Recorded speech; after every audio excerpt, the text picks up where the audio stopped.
CR TV leader of the program కార్యక్రమానికి స్వాగతం సుస్వాగతం. ఆయన ఓ పారిశ్రామికవేత్త కాదు, ఓ వ్యాపారవేత్త కాదు, ఓ విద్యావేత్త కాదు, ఏ యూనివర్సిటీలో కూడా ఆయన పిహెచ్డి పట్టా పొందలేదు. కానీ ఆ ఊరి ప్రజలే ఆయన కుటుంబం, ఆ ఊరి జనాలే ఆయన బలగం. అవును, ఇది వాస్తవం.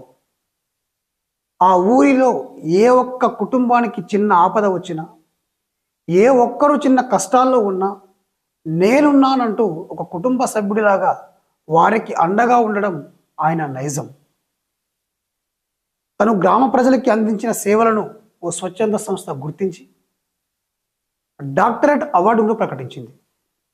మరి ఆ గొప్ప వ్యక్తి ఎవరు, ఆ గొప్ప నాయకులు ఎవరు మీకు తెలుసా? యాదాద్రి భువనగిరి జిల్లా భువనగిరి మండలం తాజ్పూర్ గ్రామానికి చెందినటువంటి రాకల శ్రీనివాస్. ముద్దు బిడ్డ మన సీనన్నా